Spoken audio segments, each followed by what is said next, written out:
જય દ્વારકાધીશ મિત્રો, આજે આપણે આવી ગયા છીએ હોલ માતાજીના મંદિરે અને આજે છે અષાઢી બીજ.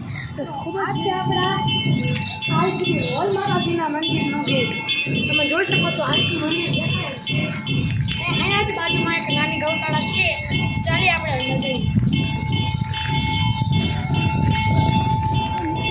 અહીંયા છે એક ધર્મશાળા અને અહીંયા તમે રૂમ પણ બુક કરાવી શકો છો. અને અહીંયા એક અંદર સાઈડમાં ભોજનાલય પણ છે. તમારે કોઈ પણ જમવાની વ્યવસ્થા જોતી હોય તો તમે ત્યાંથી લઈ શકો છો. તો અહીંયા હોલ માતાજીનું મંદિર છે. તો ચાલો અમને અમે હોલ માતાજીના મંદિર હોલ માતાજીની અંદર ગાય ગણી શકો છો. આ છે મંદિર.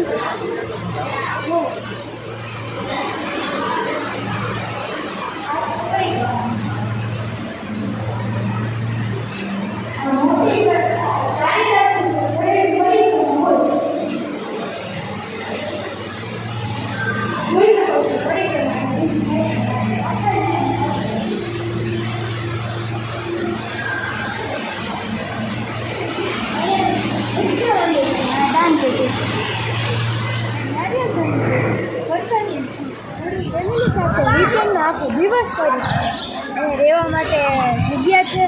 અનક્ષેત્ર સવારે ને સાંજે ચાલુ જોઈએ.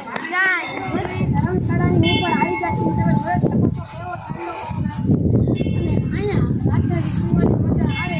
અહીંયા જ નો આવે. પાછળ આપણો સ્તંભ છે બધાનો. અહીંયા હોલ માતાજીનું મંદિર છે ને આ મંદિર તમે જોઈ શકો છો. તો ખૂબ જ સરસ નજારો આવે છે. અહીંયા તમે જોઈ શકો છો. તો અહીંયા તમારે એકવાર ને એકવાર તો આવવું જ જોઈએ.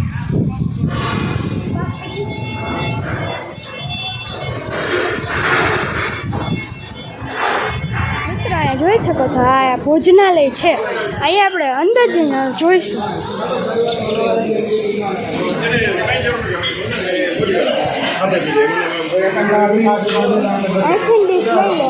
અહીંથી ડીશ લેવાની અને જમ્યા પછી અહીંયા જોઈ પાછી અહીંયા મૂકી. અત્યારે ભોજનાલય ચાલુ છે બપોરનું જમવાનું. અને અહીંની પ્રસાદી તમારે એવી છે કે તમે ઘરની પ્રસાદી ભૂલી જાઓ. મોટા મોટી પાણી પીવાનું અને હાથ પગ ધોવાનું જગ્યા છે. અહીંયા એક નાનકડો કુંડ પણ છે અને આ વિશ્રામ એરિયા છે. મિત્રો તમે મારી પાછળ જોઈ શકો છો જેટલું પણ લીલું આવ્યું છે એ બાકી જ છે. ગૌશાળામાં મૂકવામાં આવશે. તમે જોઈ શકો છો નાની નાની બદડીઓ અહીંયા છે અને મોટી ગૌશાળા પાછળ આવેલ છે. જોઈ શકો છો મિત્રો તમે અહીંયા ગૌશાળા છે અને પાછળ મચ્છુ કેનાલ આવે. આપણે વિડીયોને લાઈક કરજો, સબસ્ક્રાઈબ કરજો અને શેર કરજો.